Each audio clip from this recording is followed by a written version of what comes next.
Abramos nuestras Biblias en Marcos capítulo 2, vamos a ver los versículos 13 al 17 esta mañana. Marcos 2, 13 al 14.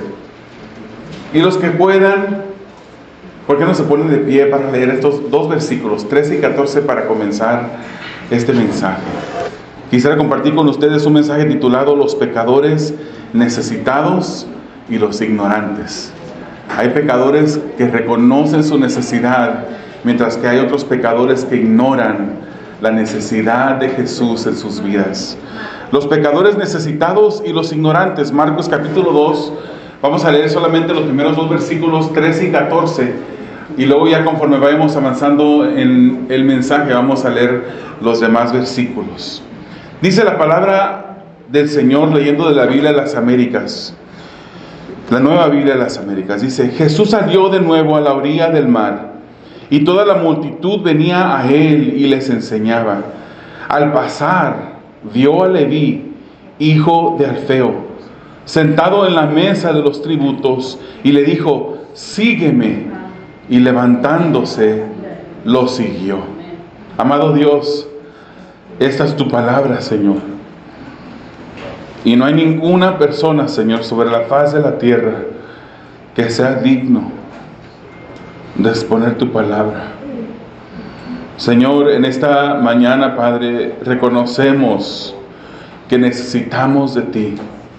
Necesitamos que tú ministres a nuestros corazones y a nuestras mentes, Padre, por medio de tu palabra, por medio, Señor, de lo que tú quieras decirnos. Háblanos.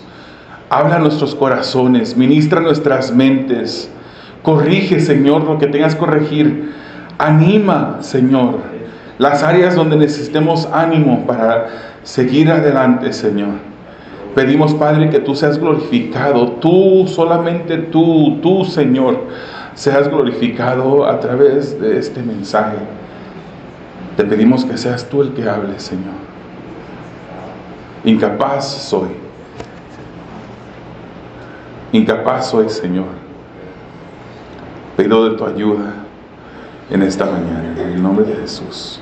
Sé tú, Señor. Amén. Pueden tomar los asientos, hermanos. Marcos capítulo 2, versículos 13 al 14. Jesús salió de nuevo a la orilla del mar. Y dice la palabra del Señor que toda la multitud venía a él y les enseñaba. Y al pasar, él se detuvo, parece como que se detuvo porque vio a una persona que estaba allí, que se llamaba Leví, hijo de Alfeo, sentado en una oficina de los tributos. Y le dijo a Leví: sígueme. Y levantándose, Leví lo siguió. Hermanos, quisiera llevarlos a través de los versículos 13 al 17 en esta mañana, con el siguiente bosquejo. De los versículos 13 al 14 vamos a ver lo que significa seguir a Jesús. ¿Qué significa seguir a Jesús? Muchas veces pensamos que nosotros sabemos seguir a Jesús, que ya estamos experimentados en seguir a Jesús. Pero vamos a ver lo que significa seguir a Jesús. Versículos 15 al 16 vamos a ver la interacción entre Jesús y los pecadores. La interacción entre Jesús y los pecadores. Y vamos a terminar con el versículo 17, viendo los que ignoran su necesidad y los que saben que tienen una necesidad de Jesucristo. Jesús es un Dios, hermanos, que no hace excepción de persona. Pudiera en cualquier ámbito, en cualquier grupo familiar, en cualquier grupo diferente, usted poder identificar alguna acción, algún movimiento, alguna palabra que se diga o que se dé a entender que hay acepción de personas. Pero en Dios no hay acepción de personas. Hermanos, Él vino a ofrecer salvación. Su ofrecimiento fue un ofrecimiento genuino para todo el mundo. Todas las personas que están caminando y que han caminado y que caminarán por la faz de la tierra. Hermanos, Él perdonó a personas que uno jamás imaginaría que Él pudiese perdonar. Perdonó a una mujer adúltera que fue sorprendida en el acto de adulterio cuando se le trajo a Jesús. Él dijo: el que primero que esté sin pecado, sin falta, que sea el primero que tire la piedra. Y mientras que él escribía en el suelo, la gente que acusaba a esta mujer se empezó a ir y le dijo, cuando él levanta el rostro, le pregunta a esta mujer, ¿dónde están los que te acusaban? Pues ni yo te acuso. Ve, ya no peques más. La perdonó a esta mujer adúltera. Al hombre paralítico que vimos la semana pasada, era un hombre también con la naturaleza del Adán caído, el primer Adán. Un hombre pecaminoso que al ver la necesidad de este hombre paralítico no solamente lo sanó, es más, ni siquiera atendió a su parálisis primero, sino que sanó a este hombre de su enfermedad espiritual primeramente y luego lo sanó de su enfermedad física. Sanó a este hombre paralítico. Al hombre que estaba, uno de los hombres que estaba en la cruz, colgado en la cruz del Calvario, que era ladrón. Le dijo este ladrón, acuérdate de mí cuando vengas en tu reino. Y Jesús le contestó, hoy mismo, de cierto te digo que hoy mismo estarás conmigo en el paraíso. También, hermanos, vemos cómo Él resucitó a personas. Él liberó a personas que estaban endemoniadas. Vemos en las Escrituras otro ejemplo de este endemoniado gadareno. Cada uno de ellos pecadores, como nosotros. Cada uno de nosotros le hemos fallado al Señor. Es por eso que la palabra del Señor nos dice que estamos destituidos de la gloria de Dios, porque no hemos alcanzado la meta gloriosa que el Señor ha establecido. Cada uno de nosotros somos pecadores. No hay nadie que esté más allá de la necesidad del perdón de Dios, porque todos somos pecadores. Pero también no hay nadie que esté más allá del poder salvífico de un Jesucristo que vino a este mundo para morir por los pecados. Por eso Él tuvo que nacer de una virgen. Por eso Él tuvo que vivir una vida perfecta al nacer de una virgen, no por obra de hombre. Él no heredó esa humanidad pecaminosa de un padre terrenal. Y nació de una virgen, vivió una vida perfecta, murió en la cruz del Calvario sin haber cometido ningún pecado. Fue tentado, pero ni un pecado se halló en Él. Murió en la cruz del Calvario, pero al tercer día resucitó. Y todo eso lo hizo por ti y lo hizo por mí. Porque el Señor quería ofrecer un ofrecimiento genuino de salvación al mundo entero. Mientras hay personas, hermanos, que son salvos viniendo a Jesús por su necesidad, hay otros que en su autosuficiencia, su religiosidad, su autojustificación, creen que están bien y tienen una seguridad que están salvos cuando en realidad están muy lejos del Señor. Ese es un problema, hermanos, que ha atacado a la humanidad por todos los siglos: la religiosidad. El hacer cosas nos hace sentir bien. Hay personas que llegan todos los domingos a un lugar donde hay una congregación cristiana, se sientan y luego se levantan, se salen, no se vuelven a acordar de Dios, sino que vuelven a llegar el próximo domingo por una religiosidad en sus vidas. Y vuelven a llegar y se sienten bien al terminar el servicio, al terminar la reunión se sienten bien. Puedo respirar, ya fui al servicio, ya di mi ofrenda, ya alabé a Dios, levanté mis manos, cerré mis ojos cuando estaba cantando, escuché el mensaje, qué bonito mensaje. Hoy no estuvo tan bueno el mensaje, pero fui y se sienten bien. La religiosidad en sus corazones ha cegado sus vistas espirituales de tal modo que se sienten bien por hacer algo. Se sienten bien por ir y ayudar al huérfano, a la viuda. Cosas que debemos de hacer, hermanos, no me malentiendan. La palabra del Señor dice que no dejemos de congregarnos como algunos tienen por costumbre. La palabra del Señor nos dice que caminemos en buenas obras. El darle de comer a una persona que necesita comida es una buena obra. Y debemos de hacerlo cuando el Señor nos mueve. Hay veces que no es conveniente darle a una persona $1 cuando te piden $1, porque sabemos que lo van a usar para algo ilícito. Y es una buena obra, mejor comprarle un plato de comida. Son buenas obras. Debemos de hacerlo. Como hijos de Dios, las buenas obras identifican o confirman que somos salvos, pero las buenas obras en sí no garantizan la salvación. No garantizan la salvación. Hay personas religiosas que caminan en religiosidad, que sienten que con hacer algo le han hecho un favor a Dios. Se sienten bien. Y hay un peligro tan grande en sentirse bien, en olvidar de dónde Dios nos sacó, en pensar solamente que por hacer algo ya nos estamos haciendo las paces con Dios, como que le estamos pagando a Dios, pero al Señor no le podemos pagar. Hay personas que tienen necesidad y quizás piensan que están demasiado lejos para ser alcanzados por el perdón de Dios.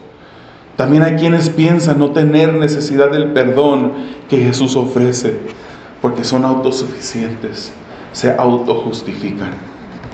Hermano, Jesús vino a ofrecer salvación a los que ignoran que necesitan salvación, como a los que reconocen que tienen una necesidad de salvación de parte de Jesús. Los versículos 13 al 14 que ya hemos leído nos hablan de lo que significa seguir a Jesús. Hermanos, es dejarlo todo. Seguir a Jesús es dejarlo todo. Jesús estaba aún en Capernaum, y después de sanar al paralítico que vimos la semana pasada, Él sale a la orilla del mar de Galilea, y la multitud iba siguiendo a Jesús. Era una persona famosa, y se estaba cada día haciendo más famoso entre la multitud. Su fama crecía y crecía. Su popularidad iba creciendo. La gente lo buscaba. Pero Jesús, hermanos, no dejaba que esa multitud lo distrajera de su enfoque.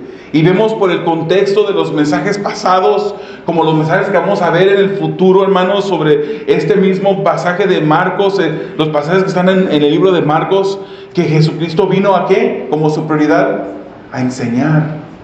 Él vino a enseñar. Él no vino a darle de comer multiplicando peces y panes a los hombres. Él no vino a levantar a paralíticos y a sanar a leprosos, aunque lo hizo, pero eso no fue su objetivo primordial. Él vino a enseñar. Mientras que Él estaba aquí, Él sabía que iría a la cruz, porque era solamente a través de un sacrificio perfecto de su vida, de una persona como Jesús, que Jesucristo pudiese lograr nuestra salvación. Pero Él vino a enseñar. Marcos 1:15 dice: y el reino de Dios se ha acercado, decía Jesucristo. Arrepiéntanse y crean en el Evangelio. Marcos 1:22 dice: y se admiraban de su enseñanza, porque les enseñaba como quien tiene autoridad y no como los escribas. Marcos 4:1, vamos a ver más adelante, que dice la palabra del Señor: comenzó Jesús a enseñar de nuevo junto al mar. Esto era su prioridad, enseñar a las personas. No en balde a Él se le llama rabí, lo que quiere decir maestro. Las personas venían a Él y le decían rabí, le decían maestro. 45 veces vemos esta designación para Jesucristo en los evangelios, en el Nuevo Testamento. Pero dice la palabra, hermanos, que al pasar, Jesús dirigió su atención hacia una persona que estaba allí. Había una multitud, hermanos. Ya vimos que la palabra del Señor dice: y la multitud le seguía. Pero había una persona en la que Él puso su vista. Marcos lo llama Leví, hijo de Alfeo. Leví, hermanos, recordamos que es el nombre de una de las tribus de Israel. Uno de los hijos de Jacob se llamaba Leví. Amén. Mateo, hermanos, el Evangelio de Mateo registra su nombre como Mateo, y de hecho el Mateo, el autor del libro de Mateo, era el mismo Leví que habla aquí Marcos. ¿Por qué Leví y por qué Mateo? ¿Por qué los dos nombres? ¿Por qué en un lugar se le llama Leví y en otro Mateo? Bueno, posiblemente tenían dos nombres, uno hebreo que era Leví y el otro griego que era Mateo. Posiblemente, no, la palabra no nos lo aclara. O posiblemente Leví solo era una designación para identificar su tribu, su familia, de dónde venía, mientras que Mateo era su nombre. Pero él, hermanos, estaba sentado en la oficina de los tributos. Estas oficinas eran estaciones donde los judíos tenían que ir a pagar sus tributos. No pagaban tributos cuando compraban cosas en el mercado, como lo hacemos nosotros, ¿verdad? Cada vez que vamos a cualquier tienda, allí en el recibo, sin preguntarnos, automáticamente nos agregan el impuesto. Vamos, si usted compra un carro, automáticamente le agregan el impuesto. El impuesto está por donde quiera. Aquí, en este tiempo, los judíos tenían que ir a una oficina, a una estación que se encontraba de diferentes estaciones, donde llegaban a pagar impuestos, porque los judíos, hermanos, estaban bajo el dominio, bajo el control del Imperio Romano.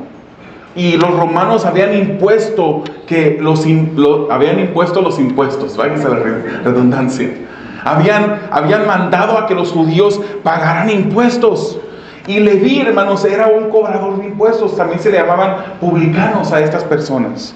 Era un cobrador de impuestos. Era judío, un judío que trabajaba para el Imperio Romano. Esto ya lo vemos mal, hermanos. Porque quiero decirle algo.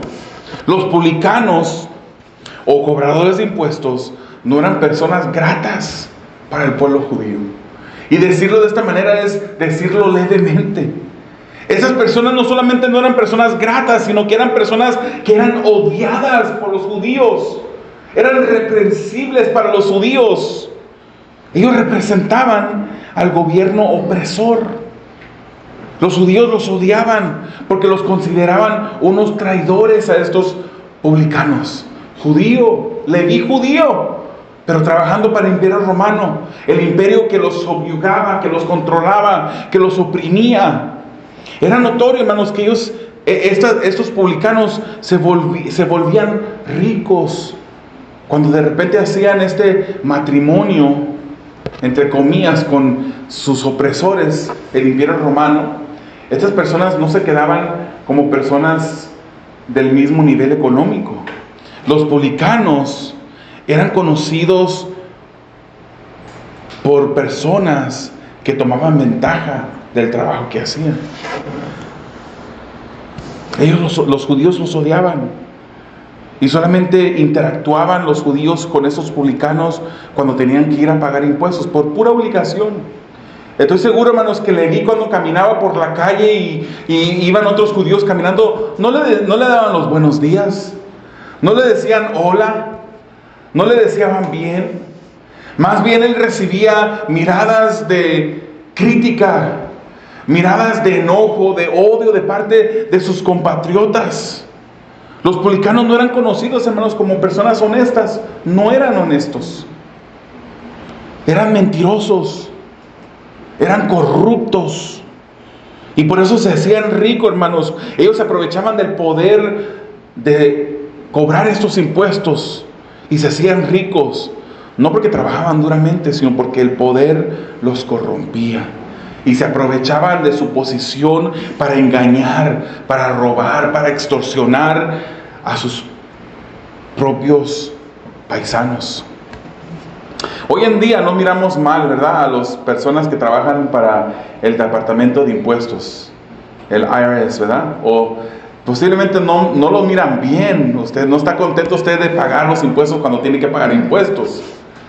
Pero simplemente no miramos a cada persona que trabaja dentro del Departamento de Impuestos.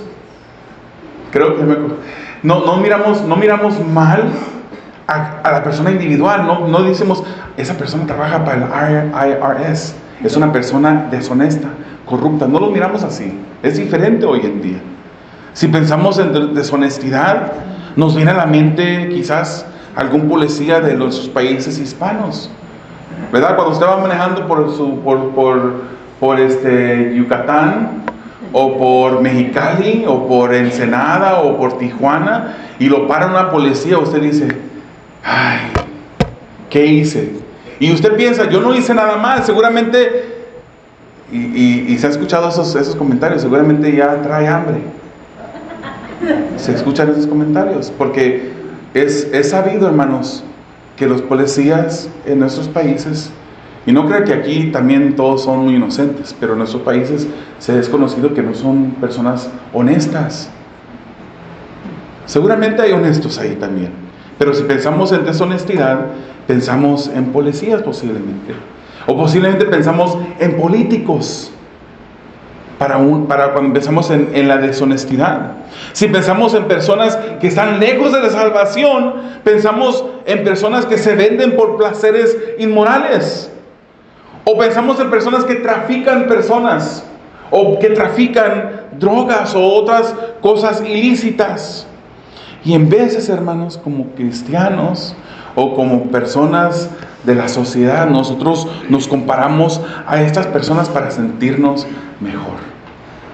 Y actuamos como una persona religiosa. Nos sentimos mejor comparándonos a estas personas. Nos sentimos propios. Nos sentimos piadosos. Y nos comparamos. Ese es el error de cada una de las personas que piensan en autojustificarse, porque se comparan con otras personas. Hay personas que dicen, yo no necesito la salvación, yo no necesito a Jesús, yo soy una buena persona, soy honrado, me llevo bien en la sociedad, respeto las leyes, cuido de mi familia, soy responsable en el trabajo. Y se comparan a otras personas mientras que van haciendo todas esas asignaciones a su vida. Piensan en aquel que no llega temprano al trabajo, en aquel que se embolsa cosas que no son de él o de ella, y se comparan y dicen, yo soy responsable, soy una persona honesta. Pero hermanos, cuando nos comparamos a la justicia de Jesucristo, a la justicia de Dios, todos quedamos faltos. Todos. Jesús vino a salvar al perdido. Lucas 19:10 nos dice, porque el Hijo del Hombre vino a buscar y a salvar lo que se había perdido. Esto incluye a la persona que vende su cuerpo, como a la persona que trafica y está envuelto en temas ilícitos, como también al religioso que se sienta en la congregación autojustificándose, pensando que está bien y es merecedor de la misericordia de Dios, cuando está igual lejos como esas otras personas. Jesús puso, hermanos, su vista en un cobrador de impuestos, una persona odiada por la sociedad, marginada por la sociedad. Y le dijo, sígueme. Dice la escritura en Marcos, y levantándose, lo siguió. Leví no lo pensó. Escuchó las palabras del maestro que le dijo, sígueme, y él se levantó y lo siguió. Hermanos, Lucas 5:28 también nos habla de este mismo pasaje del llamamiento de Leví. Y Lucas lo dice, lo dejó todo. Leví dice la palabra que Leví lo dejó todo. Mateo, hermanos, tenía una posición de poder. Una posición de poder. Una posición por la cual se lucraba de manera deshonesta, pero era una posición de poder. Pero cuando Jesús lo llama, él no se detuvo a calcular lo que iba a perder. Él no se detuvo lo que iban a pensar los otros compañeros cobradores de impuestos de él. Él no se detuvo la persecución que seguramente iba a recibir ahora de los soldados romanos al saber que él había dejado su puesto. Él lo dejó todo sin pensar y siguió a Jesús. Cuando Jesús lo llama, él no se detiene. La palabra en el original es akolutei. Akolutei. Sígueme, le dice el Señor. Es un verbo en el presente activo. No es algo que le dijo Jesucristo, ven, quiero decirte algo. Ven por un momento. Él le dijo, sígueme. En el presente activo, algo continuo. Él le está diciendo que dejara todo para que ahora se dedicara a seguir a Jesús, a ser su discípulo. Lo invitó a seguirle permanentemente. Y Leví, Mateo, lo siguió. El cobrador de impuestos, hermanos, que dejaba su puesto, ya no podía volver atrás. De repente nos acordamos de los otros discípulos, ¿verdad? Cuando Jesucristo murió, antes de que ellos supieran que Él había resucitado, ellos volvieron a las redes. Incluso Pedro, cuando se dio cuenta que Jesucristo andaba caminando por el mar, se avienta al mar. Se avienta para venir donde estaba. Ya andaba pescando otra vez Pedro. El publicano que dejaba su puesto, que dejaba su tarea de cobrador de impuestos, no podía volver atrás. Y este Mateo lo dejó todo por Jesús. En el momento cuando Jesús le dice, sígueme, no cuestionó, no dudó, no se detuvo. No fue como el otro joven que dijo, primero déjame que vaya a enterrar a mi padre. Es decir, primero deja que mi padre envejezca y se muera. Y cuando ya no tenga mi padre, entonces te seguiré. No lo hizo así, Leví. Él lo dejó todo y se fue tras el maestro. Seguir a Jesús, hermanos, significa dejarlo todo. Significa hacer de Él nuestro amo, hacer de Él nuestro Señor. Eso es lo que significa seguir a Jesús. Mateo 19:29 dice, y todo el que haya dejado casas, o hermanos, o hermanas, o padre, o madre, o hijos, o tierras por mi nombre, recibirá 100 veces más. Pero lo más precioso, y heredará la vida eterna, dice las Escrituras. Vale la pena seguir a Jesús. Vale la pena no tener nada más que Jesús. Hermanos, ciertamente si tú eres un hijo de Dios, te puedo decir, hermano, ciertamente Jesucristo es lo único que tenemos y es lo único que necesitamos en nuestras vidas. ¿Pudiéramos decirlo en todo momento? ¿Pudiéramos de repente encontrarnos viviendo debajo de un puente, buscando en basureros por nuestro próximo bocado de comida, y aún decir, Jesucristo es todo lo que tengo, pero es todo lo que necesito? Amén. ¿En verdad lo has dejado todo, hermano, por Jesús?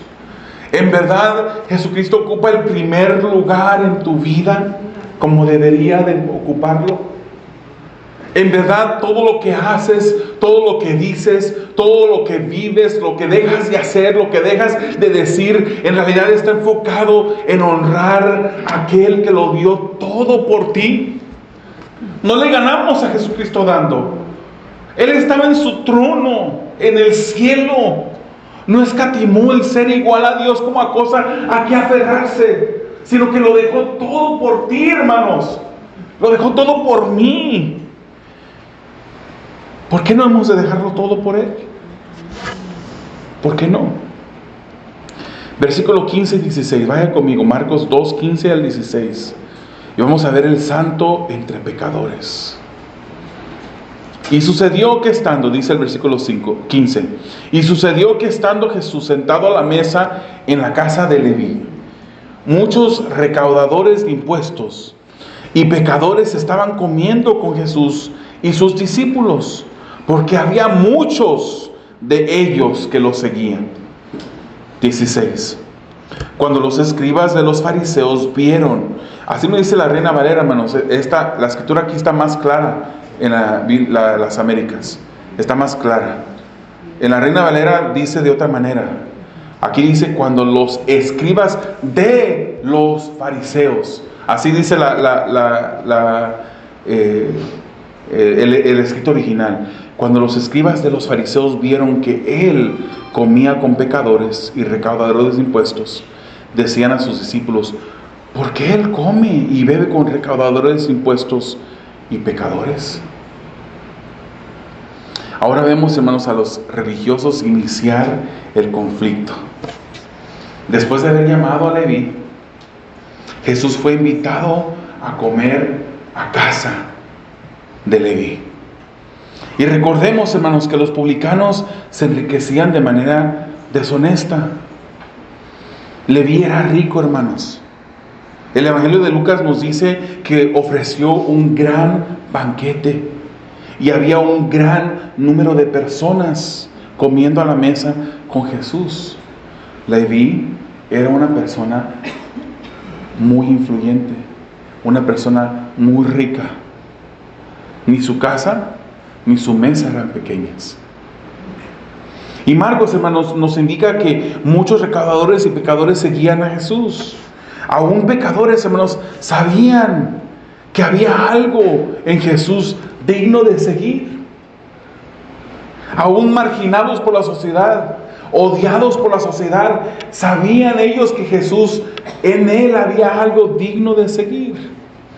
Marcos se asegura, hermanos, que el lector, que nosotros nos demos cuenta del tipo de personas con las que Jesús estaba comiendo.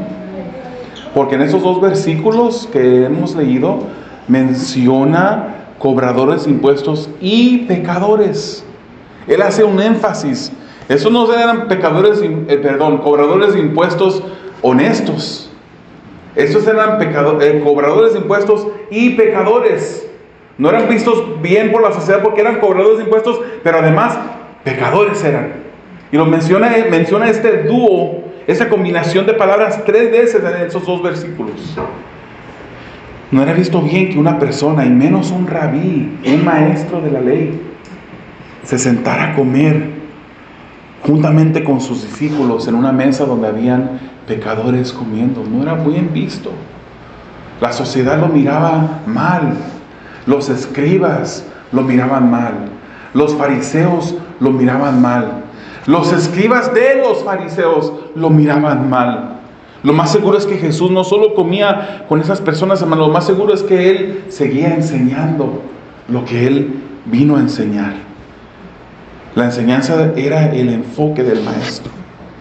Pero los escribas de los fariseos se dieron cuenta de la comida y fueron a ver lo que pasaba. Había un grupo, hermanos, de escribas dentro de la secta de fariseos. Por eso es que la Escritura nos dice los escribas de los fariseos. O sea que dentro de la secta de fariseos, dentro del grupo de fariseos, había un grupo de escribas que eran fariseos, o unos fariseos que eran escribas, que eran más especializados en la ley, conocían más que los otros fariseos, conocían mejor las Escrituras. Estos eran fariseos más experimentados en las Escrituras. Estos criticaron a Jesús por comer con el tipo de personas con las que Él comía. Y Lucas usa la palabra que se quejaban con los discípulos. Se quejaban porque Jesús comía con esas personas. Cuestionaron a los discípulos, porque para ellos esto era inconcebible. ¿Cómo va a ser que Jesús, un rabí, un maestro que mucha gente lo sigue, ahora se siente a comer con estas personas pecadoras? Seguramente para los discípulos también, hermanos, hubo incomodidad, porque ellos mismos eran judíos que odiaban a los cobradores de impuestos, y ellos mismos se sentaron a la mesa a comer con esas personas con las que posiblemente jamás interactuaban, con las que nunca saludaban. Ellos estaban ahí comiendo. Jesús vino, hermanos, a ofrecer salvación a los que no saben y a los que saben que necesitan salvación. En veces nos volvemos jueces pensando quién merece y quién no merece salvación, ¿verdad? A veces pensamos, aquella persona está tan lejos del Señor. Yo creo que el Señor nunca los va a alcanzar. Póngase a pensar en personas que conoce usted así, que posiblemente en algún día usted los tachó y dijo, esas personas jamás. Pero olvídese esas personas. Recuérdese quiénes éramos nosotros. ¿De dónde te sacó el Señor, hermano? No en balde la Escritura usa analogía o usa ejemplos de lodo cenagoso. De ahí nos sacó el Señor. No en balde debemos de pensar, hermanos, de dónde nos sacó. Ya somos salvos, ya somos justificados, tenemos una posición perfecta en Cristo. Así nos dice la palabra. Nuestra posición en Cristo es perfecta. Cuando el Señor, Dios Padre, nos mira a nosotros, nos mira a través de su Hijo Jesucristo y nos mira con una perfección. ¿Somos perfectos, hermanos? Usted sabe que no es perfecto, como lo sé yo también, que yo no soy perfecto. Pero Dios nos mira perfectamente. Somos santos, nos dice la Escritura, pero nos haría bien siempre recordar de dónde nos sacó el Señor. Recuerde quién era usted antes de venir el Señor. Recuérdelo. No lo recuerde para que se martirice, para que de repente agarre una soga y se dé y diga culpable, o como dicen, no sé, yo no sé, nunca he tenido ese tipo de hablar, pero diga, no para que se golpee, sino para que cada día crezca más y más el agradecimiento en su corazón por lo que Dios hizo en su vida. No merecíamos la gracia del Señor, pero Él por gracia nos salvó cuando nos dio fe para creer en Él. ¿Te has detenido alguna vez de predicar el Evangelio a una persona que posiblemente tú dices, no, esta persona, ¿para qué pierdo mi tiempo? Predica el Evangelio, hermanos, a tiempo y afuera de tiempo. No juzgues a la persona por el pecado que le conoces. El Señor es suficiente para salvarlo. Vayamos por fin al versículo 17 para terminar en esta mañana. Y dice el versículo 17, al oír esto, Jesús les dijo, los que están sanos no tienen necesidad de médico, sino los que están enfermos. No he venido a llamar a los justos, sino a pecadores. Esos son los que creen que no necesitan salvación. Versículo 17. El que Jesús se juntara, hermanos, con los pecadores era tema de discordia con los religiosos del tiempo. Y este pasaje no es el único pasaje que vemos en donde acontece esto. Si usted va a Lucas 15, en el versículo 1 de Lucas 15 comienza diciendo así: se acercaban a Jesús todos los publicanos y pecadores para oírle a Jesús. Y los fariseos y los escribas estaban contentos. No, dice la Escritura, los fariseos y los escribas murmuraban, diciendo, a los pecadores recibe y con ellos come. El versículo 1 del capítulo 15 comienza así. Y a continuación, hermanos, hay tres parábolas. Tres parábolas que no están una siguiendo de la otra por pura coincidencia. No. Primero encuentro la parábola de una oveja de 100 que se pierde. Después de eso, hay otra pérdida también. Hay una mujer que tenía 10 monedas, pero pierde una. Y al final, vemos la historia de un hombre que tiene 2 hijos y uno se pierde. O sea, hermanos, simplemente con ver eso, vemos ya una conexión entre las tres parábolas. Y no debemos de leerlas individualmente. Esto es un grupo conjunto de enseñanza que Jesucristo está tratando de llevar a que la gente entienda. Se pierde una oveja, se pierde una moneda, se pierde un hijo. Hay pérdida. Pero usted mira que cuando esa oveja se encuentra, ¿qué reacción hay? Hay fiesta, hay gozo, porque esa oveja que estaba perdida, ahora la encontraron. Y después cuando la mujer se pone y barre toda su casa, encuentra la moneda que se había perdido, dice la Escritura que invita a sus vecinos y hace ¿qué? Luto, ¿verdad? No, hace fiesta porque estaba una moneda perdida y fue encontrada esa moneda. Y vemos la Escritura en esta parábola del hijo pródigo, mal llamada la parábola del hijo pródigo. No debería llamarse así, porque el enfoque aquí no es el hijo perdido. El enfoque aquí es la reacción amorosa de un padre que esperaba que el hijo regresara, y cuando regresa le ofrece su gracia y su perdón cuando este hijo no lo merecía. Le dice: cámbiale de vestido, póngale un anillo en su dedo, cámbiale de sus zapatos, maten al becerro engordado y hagamos ¿qué? Fiesta.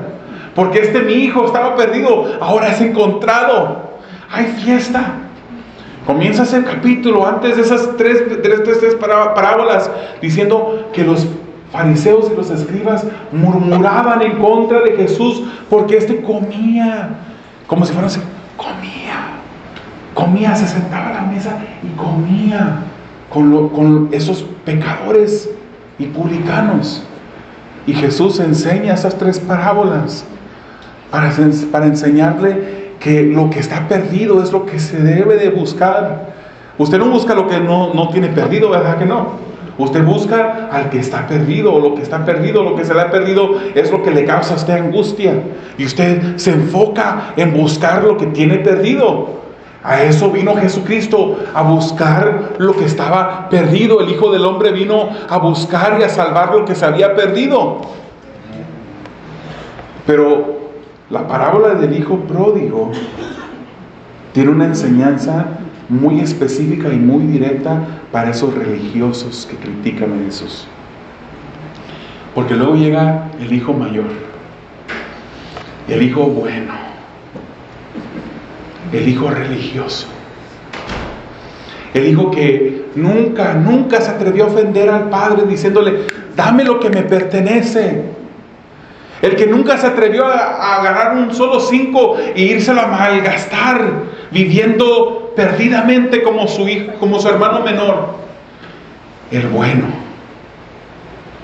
el Hijo bueno, el mayor, llega a la casa y se da cuenta y escucha, hay fiesta.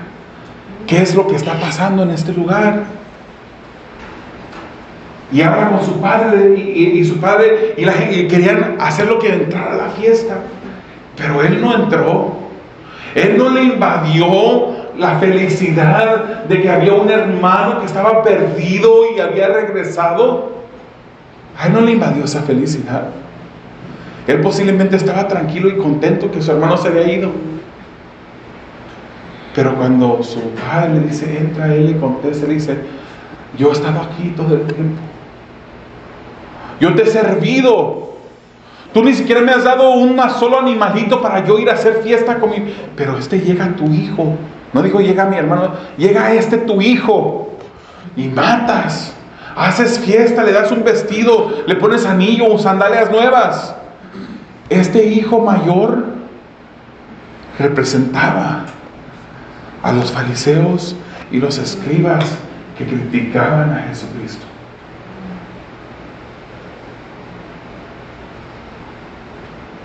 No seamos hijos mayores en la congregación. No seamos religiosos. No seamos como los escribas y como los fariseos que murmuraban a Jesucristo porque comía, porque salvaba, porque convivía con aquellos que necesitaban salvación.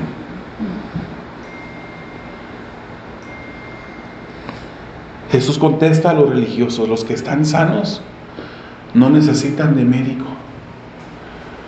Hermanos, el Evangelio de Mateo, si usted mira este mismo pasaje de ese llamamiento de Leví, Mateo incluye algo que Marcos no lo incluye ni Lucas lo incluye. Y Mateo dice, porque misericordia quiero y no sacrificio. Misericordia quiero y no sacrificio. ¿A quién le estaba hablando Jesucristo? A los escribas. Los escribas eran profesionales, sabían la ley. Y cuando Jesucristo le dice, yo he venido a los enfermos, el médico viene a los enfermos son los que necesitan médico, no los sanos. Y Jesucristo le dice, porque misericordia quiero y no sacrificio. Eso retumbó en la mente de estos escribas. Jesucristo le estaba mencionando a Oseas 6 y 7. ¿Qué es lo que dice? Quiero que demuestren amor. Lo estoy viendo de la Nueva Traducción Viviente. Pero escúcheme, mire, nomás, si es posible, cierre sus ojos y escuchen lo que Jesucristo le está diciendo a esos hombres. Quiero que demuestren amor, no que ofrezcan sacrificios, más que ofrendas quemadas. Quiero que me conozcan. Pero igual que Adán, esto le estaba diciendo a los escribas Igual que Adán, ustedes rompieron mi pacto y traicionaron mi confianza. Ustedes miran a estos publicanos como los traicioneros, como los que han traicionado al pueblo judío y se han puesto a trabajar para cobrar impuestos a los judíos de parte de estos romanos, pero en realidad ustedes son los traicioneros. En verdad ustedes son los que me han traicionado a mí, le está diciendo los escribas. No traicionemos al Señor, hermanos. No seamos como estas personas, esos fariseos, escribas. Ellos escucharon esa palabra y esto fue un llamado de arrepentimiento para los religiosos. Hermanos, aquí vemos una representación de dos grupos en este pasaje. Los que saben que necesitan a Jesús, representados por los publicanos, como los que no saben que necesitan a Jesús, pero lo necesitan, representado por los escribas. ¿Se recuerda usted la parábola del fariseo y el publicano? Lucas 18, 19, 9 al 14. Dijo también Jesús esta parábola a unos que confiaban en sí mismos como justos y despreciaban a los demás. Dos hombres subieron al templo a orar. Uno era fariseo y el otro recaudador de impuestos. El fariseo, puesto en pie, oraba para sí de esta manera: Dios. Imagínenselo, ¿verdad? Autosuficiente, autojustificado, santo el hombre, decía: Dios, hasta bien inspirado la mejor, te doy gracias porque no soy como los demás hombres, estafadores. Los publicanos eran considerados estafadores, injustos, adúlteros, ni aun como este recaudador de impuestos. Yo no soy como él. Yo ayuno 2 veces por semana. Y él oraba a voz alta: ayuno 2 veces por semana. Doy el diezmo de todo lo que gano. Pero fíjese la diferencia de este recaudador de impuestos. Versículo 13. Pero el recaudador de impuestos, de pie y a cierta distancia, no quería ni siquiera alzar los ojos al cielo, sino que se golpeaba el pecho diciendo: Dios, ten piedad de mí, pecador. Y Jesucristo dice: les digo que este descendió a su casa justificado. El que decía: ten piedad de mí. Pero aquel no, porque todo el que se engrandece será humillado, pero el que se humilla será engrandecido. Los religiosos tienen un peligro grande, porque ellos no se dan cuenta de su necesidad de Dios. La satisfacción de sí mismos es una religiosidad. ¿Crees que has hecho lo suficiente para agradar a Dios? Te equivocas. Si yo pienso eso, yo me equivoco también. Nos equivocamos. Satisfechos están esos religiosos por lo que hacen. Viven haciendo cosas para calmar sus conciencias. No vengas al servicio para calmar tu conciencia. No lo hagas. Ven en obediencia a Dios. Ven para tener compañerismo con tus hermanos, para amar a tus hermanos, para mantenerte unido con tus hermanos, para orar por las cosas que mires mal en tus hermanos, para agradar a Dios, obedecer a Dios primordialmente. Pero no vengas al servicio para calmar la conciencia, porque estás viniendo al servicio para calmar la conciencia, estás viniendo por la razón equivocada. Mientras que algunos piensan que están demasiado enfermos para una cura, otros piensan que están demasiado sanos para necesitar médico. Pero todos necesitamos al Mesías médico, todos. Si hubiese venido a llamar a personas que ya están justas, no hubiese venido Jesucristo. ¿Para qué? Pero sabemos, hermanos, que a partir de la caída del hombre, todos estamos enfermos, necesitados de un médico. Todos nosotros. Jesús vino a ofrecer salvación, hermanos. Él vino a llamar a lo vil y lo menospreciado. Yo soy lo vil y lo menospreciado.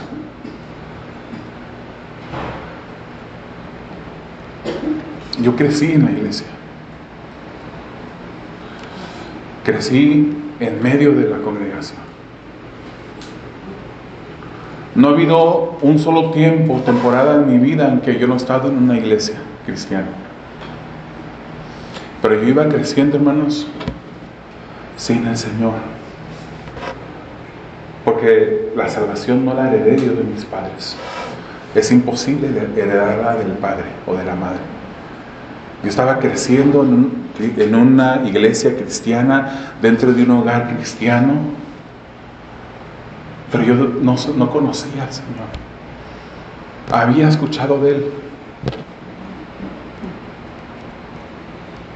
Había venido y venía. Me recuerdo yo los días, los años de mi infancia. Me recuerdo yo en la iglesia cristiana por la Imperial allá en Los Ángeles. Una iglesia grande, que todavía está allí, de hecho.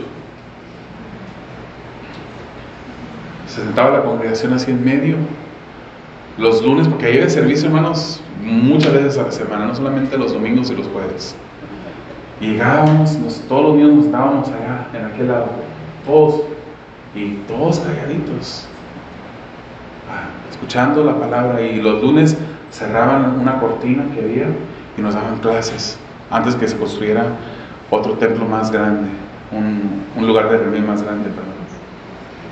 Yo estaba creciendo, yo me acuerdo, pero yo creciendo en el Evangelio era un pecador no arrepentido, necesitado. Jamás, habiendo probado una gota de licor, fumado un cigarro de ninguna sustancia, jamás habiendo yo visto una imagen indecorosa, necesitaba de un Salvador. Como lo necesitamos todos, hermanos, porque la palabra del Señor nos dice que todos somos pecadores. Estamos destituidos de la gloria de Dios, por cuanto todos hemos pecado y necesitamos a Jesús.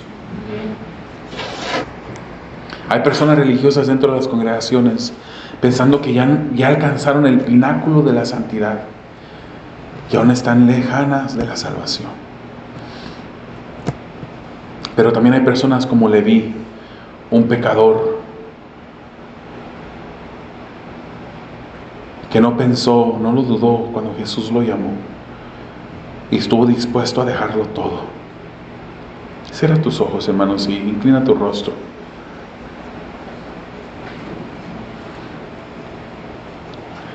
Si eres un cristiano en esta mañana, no seamos como los religiosos que pensamos que estamos por encima de ser usados por Dios para alcanzar a los pecadores no redimidos. Predica la palabra. Predica a Jesucristo. 1 Corintios capítulo 1 versículo 21 nos dice: agradó a Dios mediante la necedad de la predicación salvar a los que creen. Predica a Jesucristo. Pero también yo quisiera preguntarte, ya eres hijo de Dios, pero ¿qué hay en tu vida que aún no has dejado? ¿Qué pecado sigue allí que aún no le has entregado al Señor? Hoy es el día que aún cuando ya empezaste a seguir a Jesús, dejes todo por Él. Y así como Leví, lo dejes para nunca más volver atrás. Querido hermano, yo quiero decirte que vale la pena seguir a Jesús. Vale la pena dejarlo todo por Él. Vale la pena. Él lo dejó todo por nosotros. ¿Por qué no hemos de dejar todo por Él? ¿Por qué no? ¿Qué hay tan grande, tan valioso en nuestras vidas que pase más allá del valor de nuestro Salvador?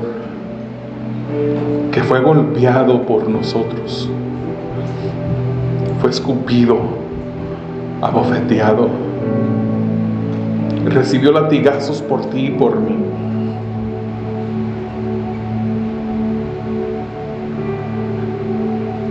Sus manos y sus pies fueron clavados en una cruz, siendo inocente, hermanos, no habiendo cometido pecado. Él sufrió todo esto para nuestro bien. Le plació al Padre aplastar a su Hijo y causarle dolor por nuestro bien. Porque no hemos de dejarlo todo por nuestro Maestro. Porque no hemos de seguirle fielmente.